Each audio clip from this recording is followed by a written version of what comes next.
one of the important themes of the conference that was emphasized by all of the distinguished faculty was to develop a clinical suspicion for the possibility of infectious keratitis. And once that suspicion is present, to act upon the suspicion, to avoid denial, not the river in Egypt, but the natural human tendency to deny that something bad may be happening. And I think this came across very clearly in the symposium, that once there is the suspicion for an infection, we need to act, and we need to act very rapidly and rationally to provide the best care. In terms of diagnosis, we reviewed all of the latest techniques, including molecular microbiology with PCR, where we can both rapidly and with high sensitivity and specificity make a diagnosis, often within 1 to 2 hours upon presentation. However, I think one of the themes was not to forget some of the traditional old methods. For example, gram stain is still offering very useful information. Francisco Barraquer showed in his excellent discussion of fungal keratitis how a simple preparation can give you very rapid information and make a diagnosis in a high percentage of cases with a wet mount with potassium hydroxide. So we shouldn't forget some of the time-honored traditional methods, and we should employ those along with the more modern, sophisticated molecular microbiology. I think there was concern expressed about the emergence and spread of antimicrobial resistance around the world, and how some of our very potent antibiotics are becoming less effective for common conditions like contact lens associated bacterial keratitis. You gave an excellent presentation, Pedro Navarro, on the role of fluoroquinolones and how that's evolved over time as the organisms have cleverly developed increasing resistance to many of these fluoroquinolone agents, and how we may need to use alternatives such as vancomycin or tobramycin as first-line combined therapy for severe microbial keratitis of suspected bacterial etiology. El doctor O'Brien puntualiza inicialmente que en el manejo de los pacientes con queratitis infecciosa es muy importante la rapidez con que nosotros evaluemos el paciente, sospechemos la infección, confirmemos el germen que está produciendo la infección e iniciemos un tratamiento rápido para evitar complicaciones severas. De la misma manera, recuerda la conferencia del doctor Francisco Barraquer, quien con métodos sencillos de laboratorio, con una placa vista simplemente al microscopio, se puede sospechar y confirmar con una tinción de Gram fácilmente la gran mayoría de infecciones, y que además pues hoy en día tenemos métodos más avanzados como son todos los métodos guiados por PCR de microbiología ocular que pues nos dan un diagnóstico mucho más rápido. De la misma manera se revisó la actualidad en la evidencia con relación a los antibióticos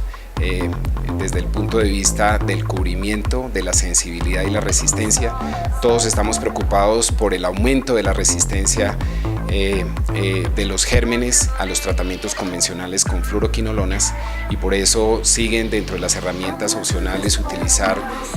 gotas fortificadas de vancomicina o de tobramicina que nos van a permitir tratar mejor a estos pacientes. For acanthamoeba keratitis, one of our most challenging conditions, the conference reviewed very thoroughly the particular challenge of the life cycle of the organism, having a free-living trophozoite form, which is actually fairly amenable to different therapies. But the challenge is the encysted form, where there's a double-walled cyst that's highly recalcitrant to virtually all treatments that have been attempted. So diagnosing acanthamoeba early is preferred to the later diagnosis when there's established disease deep into the cornea stroma and there's both trophozoites and cystic forms present. We showed examples of epithelial disease in contact lens wearers and non-contact lens wearers, where if one can make the diagnosis of acanthamoeba keratitis early, simply a therapeutic debridement of the corneal epithelium may be not only diagnostic to confirm the diagnosis, but curative in eliminating the organism before it can invade deep into the stroma and create established disease. En relación a la queratitis por acanthomeba, se revisó toda la enfermedad desde el ciclo del parásito, dando puntos importantes con relación a la forma de trofosoditos o a la forma quística. Una conclusión general es que entre más temprano se haga el diagnóstico por los diferentes métodos que existen, la enfermedad va a ser más superficial y seguramente el tratamiento va a ser mucho más efectivo, porque solamente con un debridamiento epitelial no solamente se consigue el diagnóstico, sino que muchos de los pacientes van a quedar tratados y vamos a evitar una enfermedad mucho más profunda en la córnea o inclusive intraocular que va a poner en riesgo la visión de los pacientes. Finally, one of the themes of this special symposium on infectious keratitis was that we need to think in terms of not only the organism that causes the keratitis, not only the drugs that we select to treat the keratitis, but the host in which the keratitis occurs. And seldom do we pay attention to those important host factors that may predispose an individual or make them at higher risk for the development of infectious keratitis. The participants in the symposium lamented the fact that despite years of effort, we still have not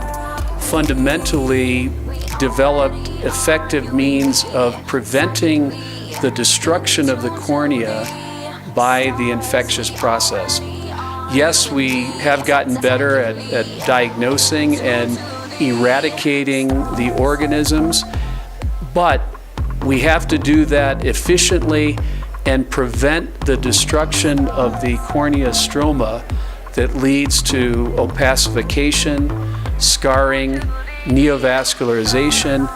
loss of transparency, and ultimately loss of function with loss of vision. So one of the challenges for the young ophthalmologists in attendance, the residents and students, was to think outside of the box and try to come up with ways of preventing the host corneal stromal destruction. And hopefully in future conferences, we'll have better methods and better ways to prevent these processes from occurring. Sí, el doctor O'Brien comenta que siempre nos hemos quedado solamente en identificar el germen y hacer un diagnóstico y hacer el tratamiento adecuado, pero siempre olvidamos las características del huésped, que es el que está infectado. Seguramente este es uno de los campos que hay que desarrollar más, porque cada infección se desarrolla de acuerdo a unos factores de riesgo o factores predisponentes que hacen que aumente o crezca o continúe la infección. De la misma manera, uno de los temas que quedan todavía en el auditorio y con mucho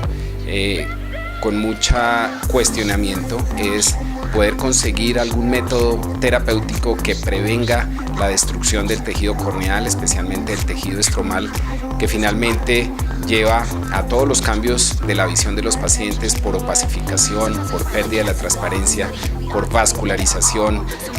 que requieren tratamientos quirúrgicos mucho más avanzados con riesgo alto en este tipo de pacientes.